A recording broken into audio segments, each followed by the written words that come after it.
કુંભારના ચાકથી શરૂ થયેલી સફર આજે ચીનને હંફાવીને વૈશ્વિક ફલક પર ગરજી રહી છે. ભારતની કુલ સિરામિક નિકાસમાં 90% હિસ્સો ધરાવતું ગુજરાતનું મોરબી આજે દેશનું ગૌરવ છે.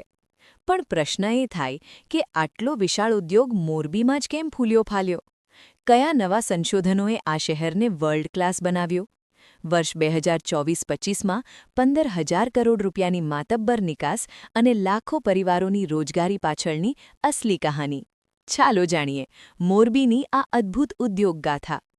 મોરબી આજે માત્ર એક શહેર નથી, પરંતુ વિશ્વનું બીજું સૌથી મોટું સિરામિક ક્લસ્ટર છે. અહીંની અનુકૂળ ભૌગોલિક સ્થિતિ, માટીની ઉત્તમ ગુણવત્તા અને કંડલા અને મુન્દ્રા બંદરની નિકટતાએ આ ઉદ્યોગના પાયા મજબૂત કર્યા છે.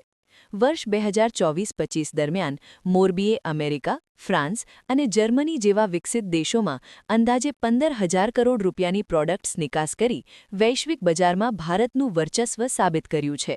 એમને વિવિધ પ્રકારની જે સબસિડી મળવાપાત્ર યોજનાઓ છે, જેમાં વ્યાજ સહાય છે, કેપિટલ સબસિડી છે. એના સિવાય એમડીએમાં ધારો કે બહાર ક્યાંય ભાગ લે છે કોઈ એક્ઝિબિશનમાં, તો એની અંદર એમડીએની અંદર પણ જે સ્ટોલ રેન્ટ છે એની સબસિડી છે. ત્યારબાદ ક્વોલિટી માટેની સર્ટિફિકેટ એના માટેની સબસિડી છે. ત્યારબાદ પાવર કનેક્શનમાં આમ અઢળક સ્કીમો રાજ્ય સરકાર શ્રી દ્વારા અત્યારે હાલમાં અમલીકૃત છે.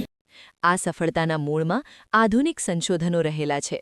પરંપરાગત ભઠ્ઠીઓના સ્થાને હવે એનર્જી એફિશિયન્ટ ટેકનોલોજી, ઓટોમેશન અને રિન્યુએબલ એનર્જીનો વ્યાપ વધ્યો છે.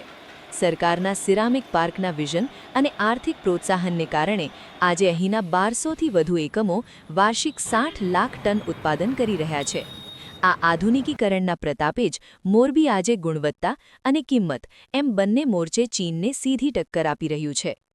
રાજ્ય સરકારની પ્રોત્સાહક નીતિઓ હેઠળ છેલ્લા 2 વર્ષમાં 2200થી વધુ ઉદ્યોગકારોને 115 કરોડ રૂપિયાની સીધી સહાય મળી છે. આ ઉદ્યોગ આજે અંદાજે 9 લાખ પરિવારોની આજીવિકાનો સ્ત્રોત બન્યો છે. આગામી વાઇબ્રન્ટ ગુજરાત રિજનલ કોન્ફરન્સમાં પણ મોરબીની વેલ્યુ એડેડ પ્રોડક્ટ્સ વિશ્વનું ધ્યાન ખેંચશે, જે વિકસિત ગુજરાતના સંકલ્પને વધુ વેગ આપશે. વડાપ્રધાન શ્રી નરેન્દ્રભાઈ મોદીજીના 2047માં વિકસિત ભારત બનાવવાની જે સંકલ્પ કર્યો છે, એમાં સિરામિક ઉદ્યોગ પૂરક રૂપે થવા તે સરકાર દ્વારા પૂરી પાડવામાં આવતી હોય. દાખલા તરીકે સિરામિક ઉદ્યોગ માટે અમારે ગેસ અને ઇલેક્ટ્રિસિટી આ 2 મેઇન વસ્તુ છે, જે સરકારશ્રી દ્વારા જ્યારે અમારે જરૂર હોય છે